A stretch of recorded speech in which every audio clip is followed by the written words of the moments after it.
Hello बच्चों, कैसे हैं आप सब। बच्चों, आज हम लोग एक नया चैप्टर स्टार्ट करने जा रहे हैं। उस चैप्टर का नाम है एप्लीकेशन ऑफ ट्रिगोनोमेट्री। हम लोगों ने बच्चों इससे पहले ट्रिग्नोमेट्री पढ़ी है। ट्रिग्नोमेट्री में आप बहुत सारी फॉर्मूले, बहुत सारी चीजें आप लोग सीख चुके हैं। तो उन्हीं फॉर्मूले को हम लोग इस चैप्टर में इस्तेमाल करने जा रहे हैं। ठीक है, उन फॉर्मूले को अप्लाई करके और कुछ वर्ड प्रॉब्लम्स जो है हम लोग सॉल्व करेंगे। ठीक है, इस चैप्टर में, एप्लीकेशन ऑफ ट्रिग्नोमेट्री चैप्टर में। तो थोड़ा सा अगर पीछे को देखें तो हम लोगों ने 6 ट्रिग्नोमेट्रिक फंक्शन पढ़े हैं: साइन, कॉस, टैन, कॉट, सेक और कोसेक।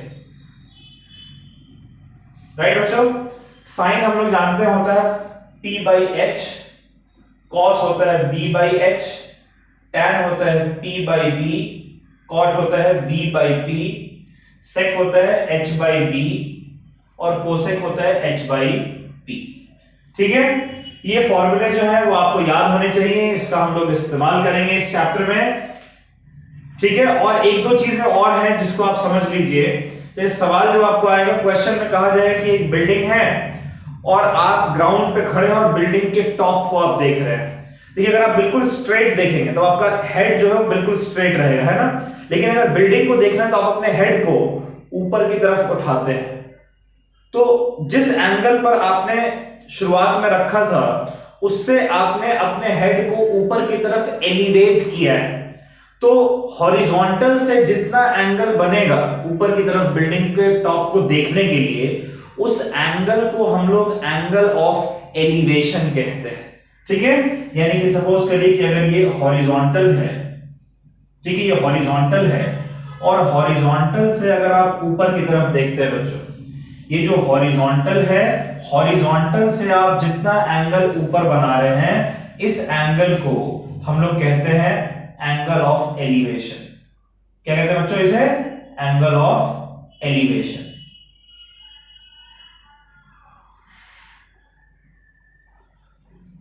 और अगर सपोज करो कि आप बिल्डिंग के टॉप पे खड़े हैं और आप बिल्कुल सीधे देख रहे हैं बिल्डिंग के टॉप पे खड़े होकर, फिर आपको नीचे कोई जगह है जहां पर देखना है, तो आप अपने सर को नीचे की तरफ झुकाएंगे, यानी कि आप अपने सर को नीचे की तरफ डिप्रेस कर रहे हैं। ठीक है, तो उस एंगल को हम लोग कहते हैं एंगल ऑफ डिप्रेशन। जैसे सपोज करिए कि ये आपका हॉरिजॉन्टल है और हॉरिजॉन्टल से अगर आप कुछ एंगल नीचे की तरफ बेंड होते हैं, ठीक है, अपने सर को बेंड करते हैं, तो ये जो एंगल हुआ बच्चों, इस एंगल को हम लोग कहते हैं एंगल ऑफ डिप्रेशन।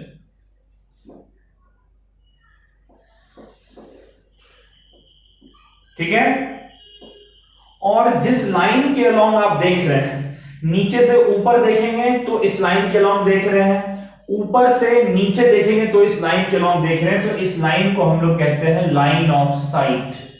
ठीक है, इस लाइन को क्या कहेंगे बच्चों? Line of site.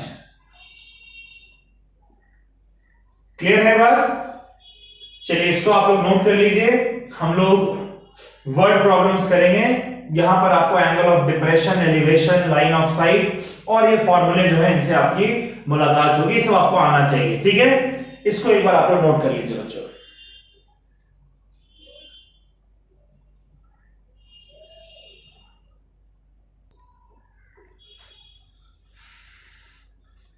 चलिए बच्चों, ये एक सवाल है। इस सवाल को जरा देखते हैं, समझते हैं, डायग्राम बनाएंगे, फिर इसको सॉल्व करेंगे। ठीक है, क्वेश्चन कह रहा है a tower is 100√3 metre high. एक टावर आपको दे रखा है, मान लीजिए कि ये टावर है ए बी। ठीक है, तो टावर तो वर्टिकली होता है बच्चों, तो ये टावर है ए बी, इसकी हाइट आपको गिवन है 100√3 मीटर।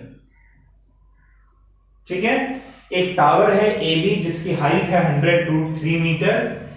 आपसे कह रहा है find angle of elevation of its top. इसका जो टॉप है, इसके एंगल ऑफ एलिवेशन को आपको फाइंड करना है। कहां से? From point 100 metre away from its foot. देखिए, टावर का टॉप तो ए पॉइंट पर है और टावर का जो फुट है वो बी पॉइंट पर है। यहां से अगर मैं ये कह रहा है 100 मीटर अवे फ्रॉम फुट। देखिए फुट से 100 मीटर अवे एक पॉइंट है सी। ये कितना है बच्चों? 100 मीटर अवे। कह रहा है कि इस पॉइंट से आपको टावर के टॉप का एंगल ऑफ एलिवेशन फाइंड करना। फिर से पढ़िए, find angle of elevation of its top. इसके टॉप का एंगल ऑफ एलिवेशन फाइंड करना। कहां से करना है? From point 100 metre away from the foot. Foot से 100 मीटर अवे यहां से इसके टॉप का एंगल ऑफ एलिवेशन फाइंड करना है। तो इसको मैं इस तरीके से ज्वाइन कर देता हूं। मान लीजिए कि ये एंगल आपका थीटा है, यही एंगल तो एंगल ऑफ एलिवेशन है ना बच्चों। अगर आप यहां पर खड़े हैं, बिल्कुल सीधे देख रहे हैं बी की तरफ, अगर आप अपने सर को उठाते हैं तभी तो आप इसके टॉप को देख पाएंगे। तो ये एंगल हो गया आपका एंगल ऑफ एलिवेशन। अब नोटिस कीजिए, अब ऐसा होने के बाद आपको दिमाग में लाना है कि यार ये जो है ना, ये हमारा बेस है, ये हमारा परपेंडिकुलर और ये हमारा हाइपोटेनस है। गिवन क्या क्या है हमें गिवन है BC is equals to 100 metre, और हम लोग जानते हैं कि BC जो है वो हमारा बेस है, राइट। और जो AB है हाइट ऑफ टावर, ये हमारा 100√3 मीटर है, और ये हमारा परपेंडिकुलर है। तो बच्चों अब आपको दिमाग में लाना है कि इस एंगल को फाइंड करने के लिए हम कौन सा ट्रिग्नोमेट्रिक रेशियो का इस्तेमाल करें। तो ऐसे ट्रिग्नोमेट्रिक रेशियो का इस्तेमाल करेंगे जिसमें P और B दोनों आता है। तो B/P करेंगे तो आपका आ जाएगा cot थीटा, और P/B करेंगे तो आ जाएगा tan थीटा। तो हम डायरेक्टली tan थीटा निकालते हैं। tan थीटा हमारा होता है P/B। यहां पर P हमारा कितना है? AB के बराबर है, और B हमारा कितना है? BC के बराबर है, ठीक है। तो tan थीटा कितना हो जाएगा बच्चों? tan थीटा हमारा हो जाएगा AB की जगह क्या लिखा जाए? 100√3 मीटर, और BC की जगह 100।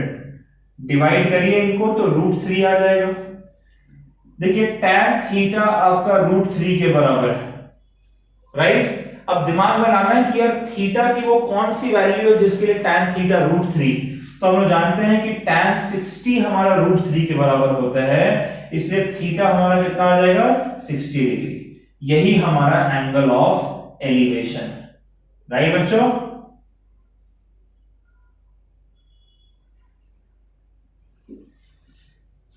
ठीक है, इसको नोट कर लीजिए। पहले डायग्राम बनाया, देख लिया क्या क्या गिवन है, क्या पूछ रहा है।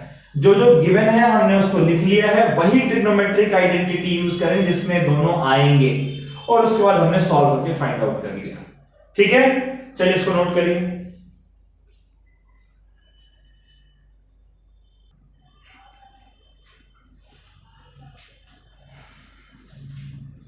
चलिए बच्चों, ये अगला सवाल है। इस सवाल को जरा देखते हैं, समझते हैं। धीरे धीरे हम लोग अपने क्वेश्चन के लेवल को बढ़ाएंगे, ठीक है। स्टेप बाय स्टेप बढ़ाएंगे लेवल को। पहले हम लोग आसान आसान सवाल करेंगे, एक बार अपना कॉन्सेप्ट बना लेंगे, बेस बना लेंगे, फिर धीरे धीरे सवाल के लेवल को बढ़ाएंगे।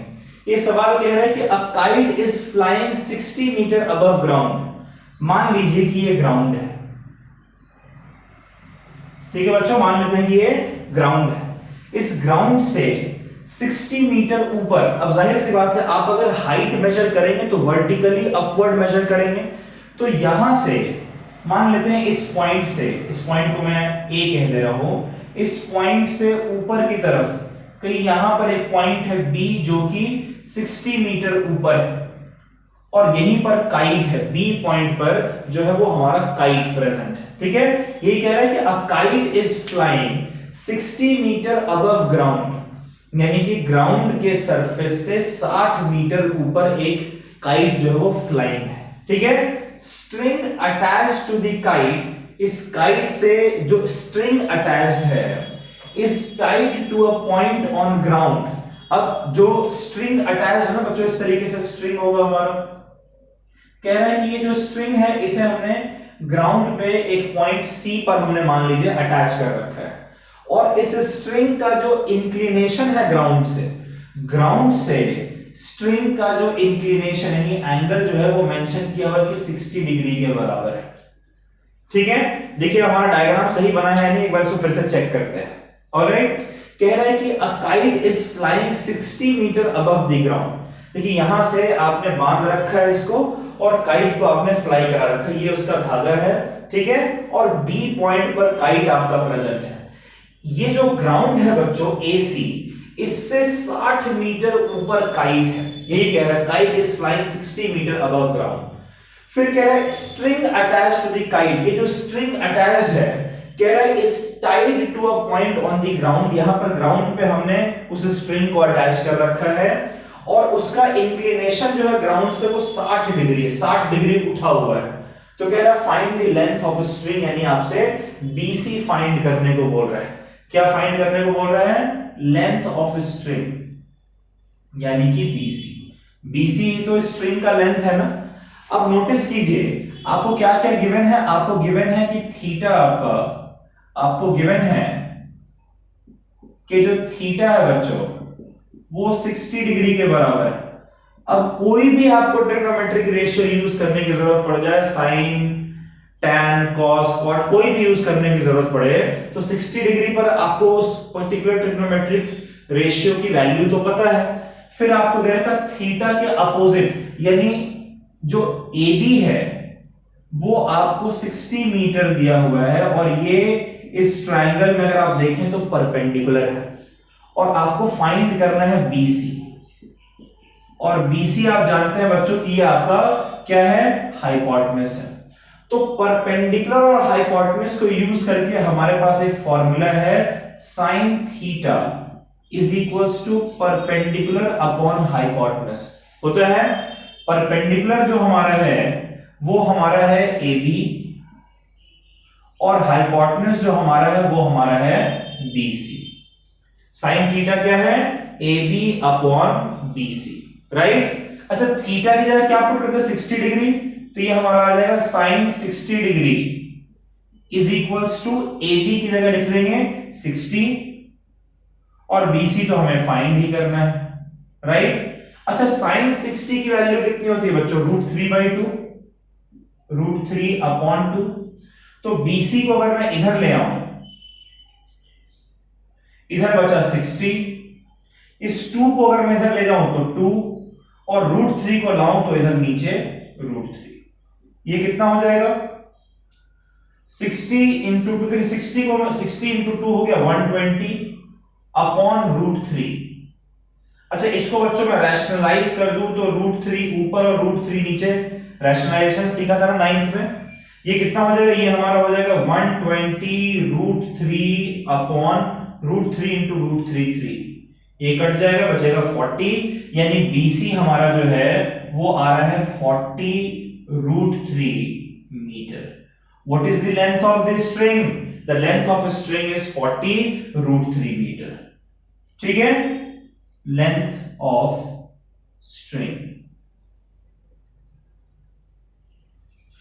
ठीक है, इसमें आप कुछ कुछ स्टेटमेंट लिख सकते हैं, क्या क्या गिवन है। ठीक है, given AB is equal to इतना, T है ये हाइट ऑफ काइट है, इस तरीके से कुछ कुछ आप स्टेटमेंट भी लिख सकते हैं। ठीक, लाइन का मैंने यहां पर डायरेक्ट सॉल्व कर रखा है। समझ में आई बच्चों? इसको नोट कर लीजिए।